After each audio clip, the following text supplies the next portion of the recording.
had this African American study group. In the study group was Milana Karenga, Huey Newton, um, Bobby Seale. One group formed the Black Panther Party. Another group formed, the US organization. One wanted to be a little bit more militant. One wanted to be more cultural. Like, all of them was in this study group together. That study group created a movement. Absolutely. Out of First World Alliance came African Echoes, and out of African Echoes came to George E. Simmons, a study group.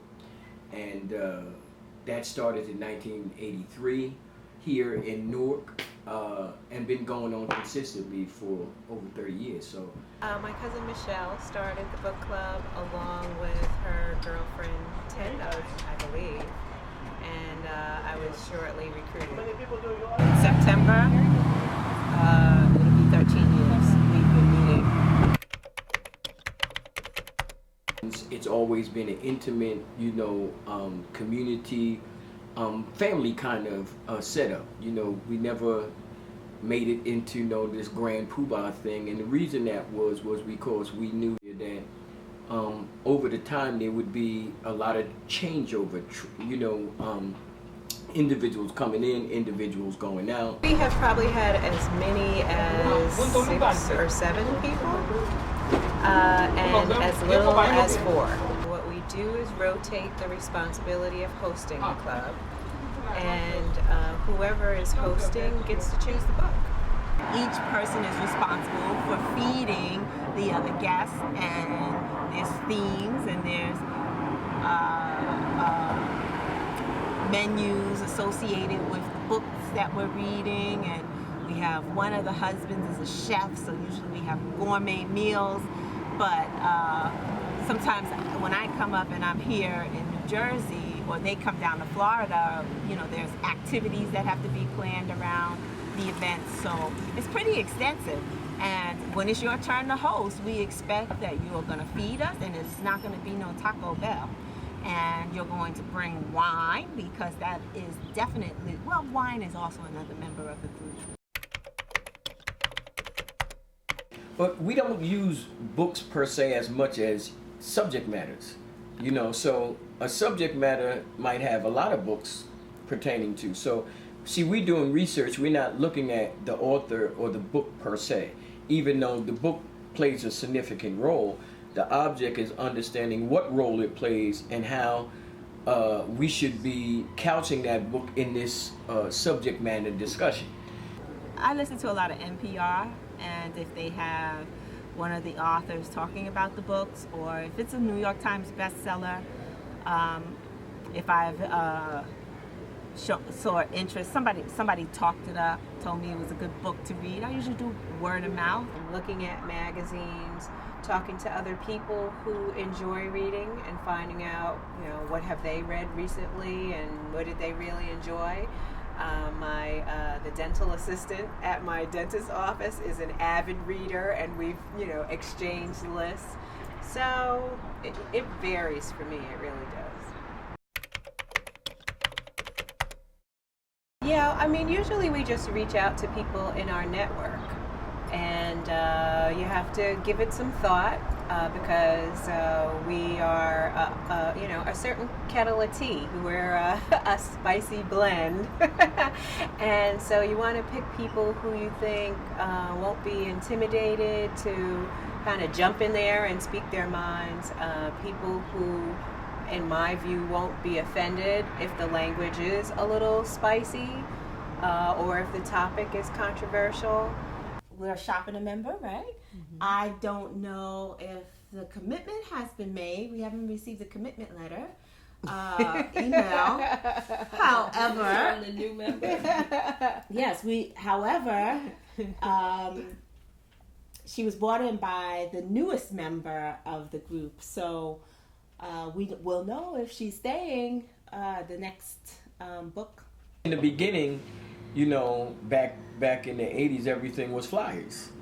And Noonie would give us the flyers, and we used to, on our bicycles, take them all over the city. And obviously, you would have advertisements like the Amsterdam News, or, on, at that time, WLIB, or, WWRL. I could end up, sometimes with about, say 20, 25 individuals. And, you see my place is very small. And then there's some nights where, I end up either with one person or by myself.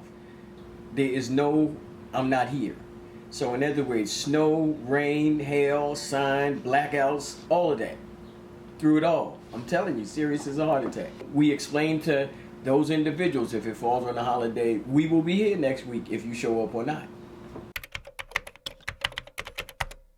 I remember when I used to go, I was always the youngest person there. I would bring some of my hood friends, to the book club. It would come for a minute, they'd be mesmerized, like, oh man, I ain't never heard that, and they wouldn't come back. Because it's heavy. I'll be honest with you. That particular book club, that facilitator who has been studying his whole life, it gets kind of heavy, and sometimes, you got to put.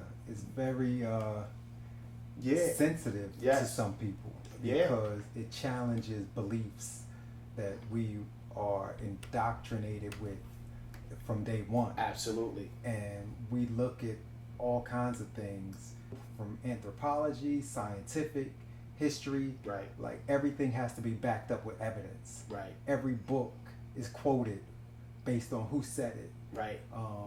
Every claim has to have proof. Right. And there's a lot of things in our lives that we're told that there's no proof for. That's right. And some people come to the book club with this like, belief system. What are you talking about? And they get challenged, and it hurts when they can't verify the things that they believe. This is an article that was in the New York Times Thursday, July 23rd, 2015.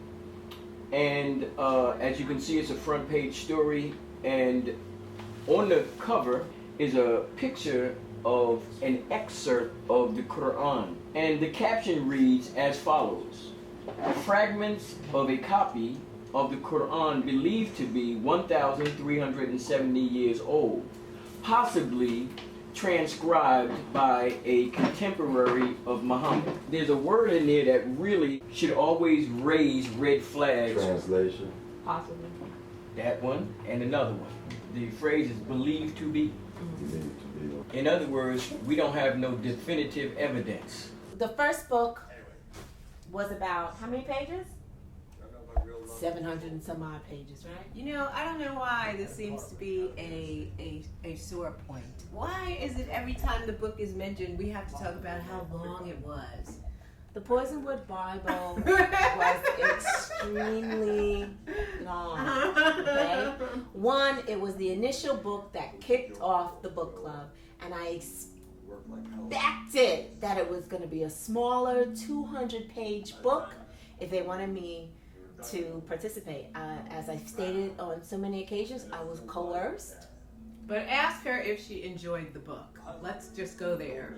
Instead of focusing on how long the book was, ask her if she enjoyed it. I enjoyed the book immensely, okay? So how long do both of you plan on being in the book club? Our next life.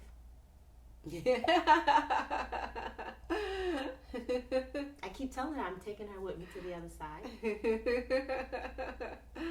Yeah, I like that idea. I'm not a planner when it comes to my social life, social calendar. I go with the flow. So I'm going to ride this one as long as I can. I asked him who was going to do the book club after he was done. And he said, Ali and Anton. I'll be honest with you. I don't know if I got the dedication that Trust has. I mean, you know what? I'll do whatever necessary. I'll do whatever is necessary when you talk about that because it's important. I know Trust said Ali and I are going to continue after he passes the baton, and we'll just have to figure out a way to keep it going. That's right. We might not know right now off the top of our heads, but we've got enough brain power to figure it out, and it's going to have to survive. Period. That's right.